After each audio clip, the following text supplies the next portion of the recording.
নমস্কার, the story teller চ্যানেলে আপনাকে স্বাগত। আজকের গল্প রবীন্দ্রনাথ মৈত্রের লেখা জলপানি। একটি অতি সহজ গুণ অঙ্ক বারবার ভুল করিতে দেখিয়া রামহরিবাবু পুত্র প্রাণহরির পৃষ্ঠে গুম করিয়া একটা কিল বসাইয়া দিয়া কহিলেন, হতভাগা, গোল্লায় গিয়েছে একেবারে। এবার যদি জলপানি না পাও তাহলে নিতাই মুদির দোকানে কাজে লাগিয়ে দেব। বোঝা টানতে আর পারব না। প্রাণহরি মুখ নিচু করিয়া নীরবে বসিয়া রহিল। বেদনায় পিঠের ঠিক মাঝখানটা টনটন করিতেছিল। পিতার ভয়ে সেখানে হাত দিতেও সাহসে কুলাইল না। এই সময় গোলপাতার নিচু ছাউনির মধ্য হইতে মুখ বাহির করিয়া প্রাণহরির মা কহিল, এমন করে ছেলেকে কেউ মারে সকালবেলা? রামহরি দাঁত খিচাইয়া কহিয়া উঠিলেন, না, মারে না। যে গুণের ছেলে তোমার, আজ বাদে কাল পরীক্ষা, একটা আঁক কষতে পারে না। বলে দিচ্ছি তোমাকে পরাণের মা, এবার যদি তোমার ছেলে জলপানি না পায় তবে নিতাই মুদির দোকানে কাজে লাগিয়ে দেব। কুপুষ্যি আর পুষতে পারব না। বলিয়া রামহরিবাবু চাদরখানা ঘাড়ের ওপর ফেলিয়া হনহন করিয়া একেবারে স্টেশনের দিকে চলিয়া গেলেন। মাতঙ্গিনী অর্থাৎ পরাণের মা ঘাড় উঁচু করিয়া নলের বেড়ার ওপর দিয়ে একবার সেই দিকে চাহিয়াই কহিলেন, ওই রে, না খেয়েই চলে গেলেন বুঝি? ডাক পরাণ, তোর বাপকে, বল ভাত নেমেছে। প্রাণহরি উঠিল না, মুখ নিচু করিয়া বসিয়া রহিল। মাতঙ্গিনীর রাগ হইল। তাড়াতাড়ি আসিয়া প্রাণহরির ঝাঁকড়া চুল মুঠা করিয়া ধরিয়া কহিলেন, হতভাগা ছেলে, বাপ না খেয়ে চলে গেল, তবু ওর অভিমান গেল না। কাজ নেই পড়াশুনো করে, যা বেরিয়ে যা বাড়ি থেকে। প্রাণহরি স্লেটখানি উল্টাইয়া রাখিয়া বিনা বাক্যে উঠিয়া পড়িল। তাহার পর বাম হাতের তালুতে চোখ মুছিয়া বাহির হইয়া গেল। পুত্র প্রাণহরির প্রতি রামহরিবাবুর এই অকারণ ক্রোধের হেতু ছিল। গ্রামের রামকৃষ্ণ মাইনর স্কুলের প্রতিষ্ঠাতা রামকৃষ্ণবাবু প্রত্যেক ক্লাসের প্রথম ছাত্রের জন্য 2 টাকা করিয়া মাসিক বৃত্তির ব্যবস্থা করিয়া দিয়াছিলেন। প্রথম ভাগ শিক্ষার ক্লাস হইতে গত বৎসরের আগে পর্যন্ত, অর্থাৎ 3 বৎসর, প্রাণহরি বৃত্তি পাইয়া আসিতেছিল। কিন্তু গত বৎসর অকস্মাৎ রামকৃষ্ণবাবুর পৌত্র প্রাণকৃষ্ণ প্রথম হইয়া বৃত্তিটি অধিকার করিয়া বসিয়াছে। ফলে রামহরিবাবুর মাসিক 20 টাকা 18 টাকায় দাঁড়াইয়াছে। এবার যাহাতে পুত্র বৃত্তি পাইতে পারে তাহার জন্য রামহরিবাবু 1 প্রহর বেলায় শয্যাত্যাগের অভ্যাস করিয়াছেন। আজকাল ভোরে উঠিয়াই প্রাণহরিকে পড়াইতে বসিতেন, কিন্তু অনেক করিয়াও তাহাকে অঙ্কে পাকা করিতে পারিলেন না। কাজেই প্রহার করিয়া পুত্রকে অঙ্কশাস্ত্রে পারদর্শী করিবার সহজ উপায় অবলম্বন করিয়াছিলেন। প্রহারে প্রাণহরির কোনো আপত্তি ছিল না। সে অঙ্গে বেদনা বোধ করিত বটে, কিন্তু অভিমান কোনোদিনও করে নাই।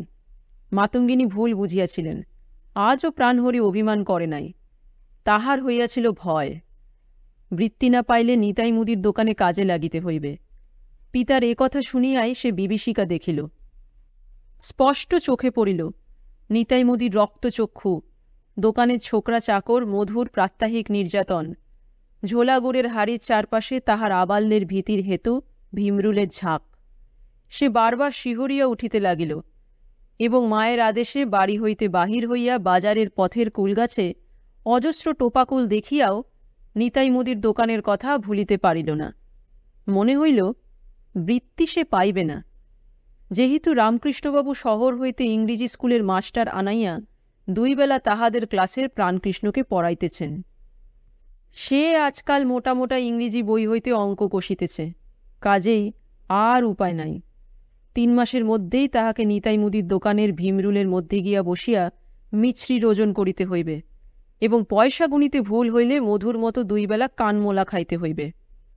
ভাবিতে ভাবিতে প্রাণহরির মাথায় এক বুদ্ধি খেলিল। এখন হইতে নিতাইয়ের তামাক সাজিয়া ফরমাস খাটিয়া যদি তাহাকে কিঞ্চিত নরম করিয়া রাখা যায়, তাহা হইলে ভবিষ্যতে হয়তো নিতাই তাহাকে মুদিখানার দোকানে না রাখিয়া আড়তের ফরাসের চাদর পাতিবার কাজে লাগাইতে পারে। সে কাজ ভালো।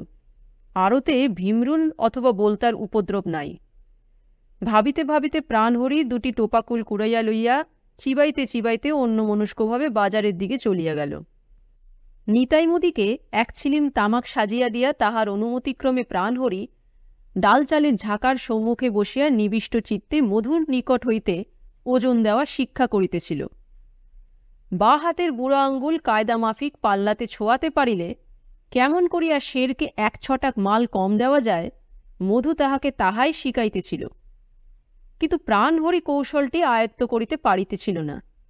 শেষে বিব্রত হইয়া প্রাণহরি প্রশ্ন করিল, আচ্ছা, কম না দিলে কি হয় মধুদা? নিতাই সদ্য বঙ্কু মোহান্তের আকড়া হইতে গাঁজা টানিয়া আসিয়াছে। দাঁত খিচিয়া কহিয়া উঠিল, হয় তোর বাপের মুন্ডু, কি হয় দে তো মেধো, ওর কান ধরে বুঝিয়ে। দোকানদারি শিখতে এসেছে, যা গরু চড়াগে যা।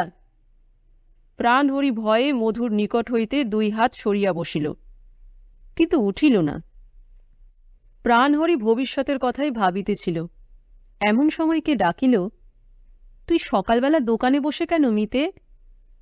প্রাণহরি মুখ তুলিয়া দেখিল প্রাণকৃষ্ণ।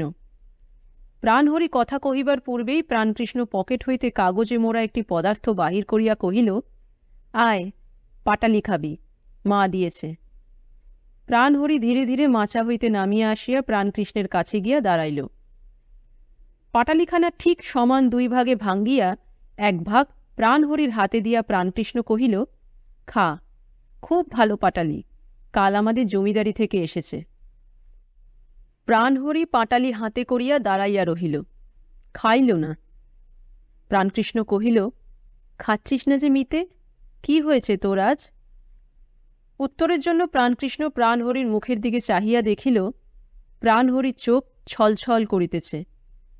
প্রাণকৃষ্ণ নিজের ভাগের পাটালিখানা মুখের কাছ হইতে নামাইয়া পকেটে পুরিয়া প্রাণহরির 2 হাত ধরিয়া কহিল, বল মিতে, কি হয়েছে? নিতাই গেজেলটা মেরেছে বুঝি? কেন এলি ওর দোকানে? এত প্রশ্নের জবাব প্রাণহরি দিল না। কহিল, দোকানদারি শিখছিলাম। প্রাণকৃষ্ণ আশ্চর্য হইয়া কহিল, দোকানদারি? আজ বাদে কাল পরীক্ষা, এখন দোকানদারি কি রে, পড়বি নে আর? প্রাণহরি বলিল, বাবা আর পড়াবে না বলেছে। প্রাণকৃষ্ণ প্রশ্ন করিল, কেন? প্রাণহরি বন্ধুর কাছে প্রাতঃকালের ঘটনা বিন্দু বিসর্গ গোপন করিল না, অকপটে সমস্তই কহিয়া গেল। শুনিয়া প্রাণকৃষ্ণ কহিল, তুই বৃত্তি পাবি মিতে, সত্যি বলছি। প্রাণহরি কহিল, কেমন করে? আমি যে তোর মতো অঙ্ক জানি নে। না জানলি বা, আমি ফার্স্ট আর তুই সেকেন্ড হবি, প্রাণকৃষ্ণ কহিল। প্রাণহরি হতাশ হইয়া কহিল, তাতে তো আর জলপানি পাব না। প্রাণকৃষ্ণ কহিল, সেকেন্ড হলেও পাবি, আমি দাদাবাবুকে বলবো যে এবার থেকে ফার্স্ট আর সেকেন্ড 2টো জলপানি দিতে হবে। প্রাণহরির মুখ উজ্জ্বল হইল, হাসি হাসি জিজ্ঞেস করিল, পারবি? প্রাণকৃষ্ণ বাম হাতে প্রাণহরির গলা জড়াইয়া ধরিয়া কহিল, বা রে, পারব না আবার? আমার দাদাবাবু আমার কথা শুনবে না মিতে? প্রাণকৃষ্ণের কথা শুনিয়া প্রাণহরি হাসিয়া ফেলিল। তাহার পরই উভয় বন্ধু গলা জড়াজড়ি করিয়া পূর্বোক্ত টোপাকুলের গাছের দিকে প্রস্থান করিল। তাহাদের ক্লাসে 2টি বৃত্তিদানের প্রস্তাব শুনিয়া রামকৃষ্ণ হাসিয়া কহিলেন, কেন দাদু, ভয় হয়েছে?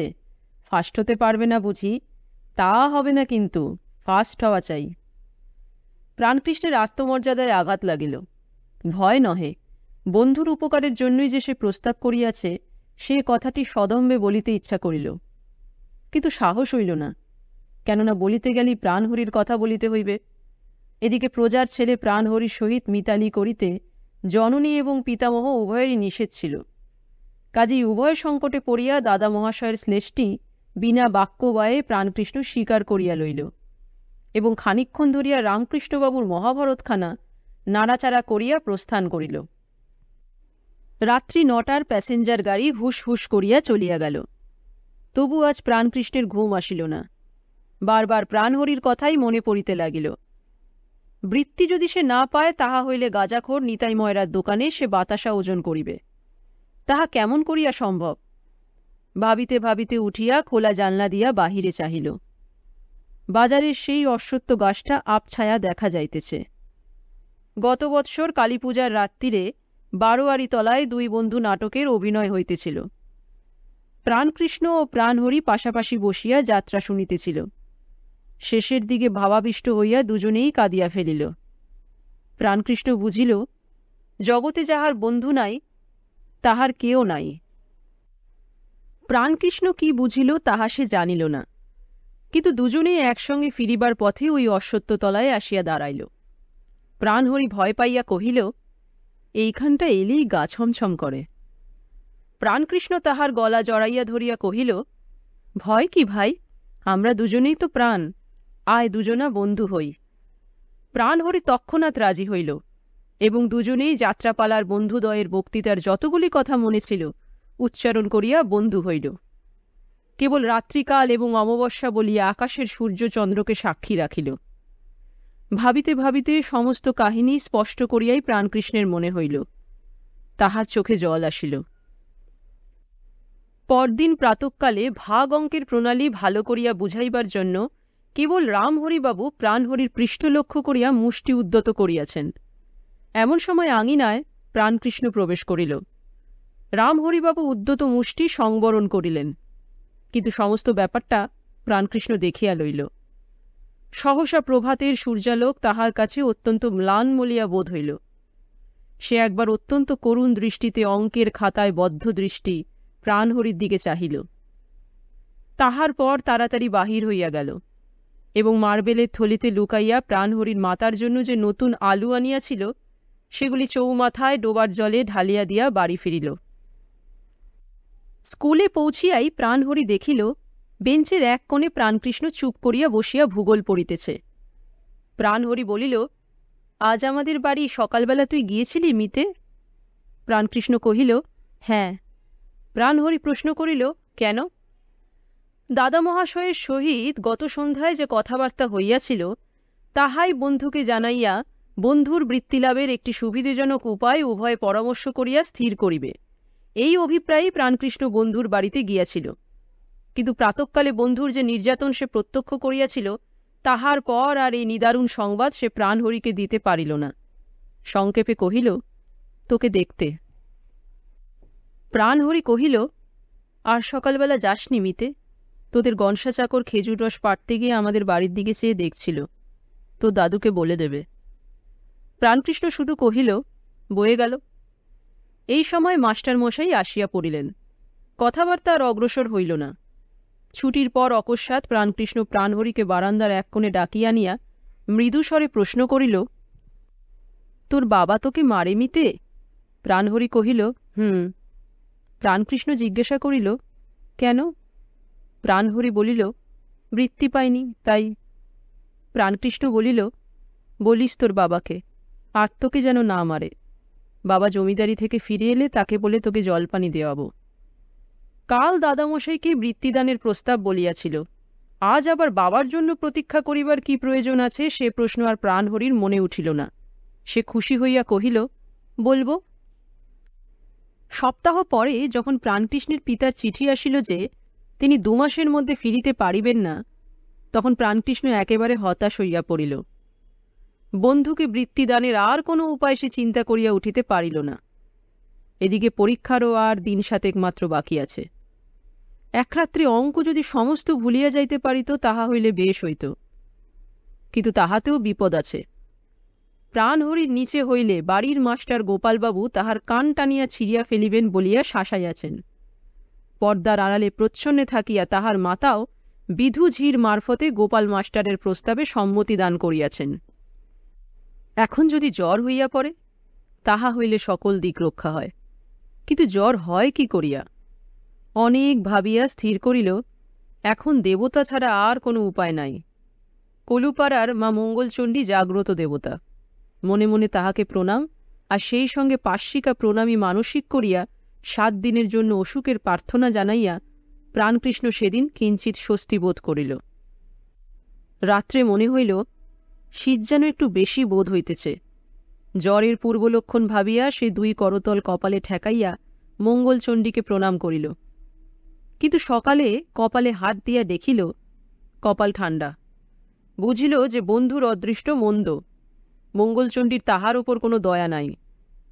এখন মঙ্গলচণ্ডী ছাড়িয়া সে বাজারের বুড়ো শিবের উদ্দেশ্যে যথেষ্ট পরিমাণ সিদ্ধি এবং কাঁচা দুধ মানত করিল, কিন্তু তাহাতেও কোনো ফল হইল না।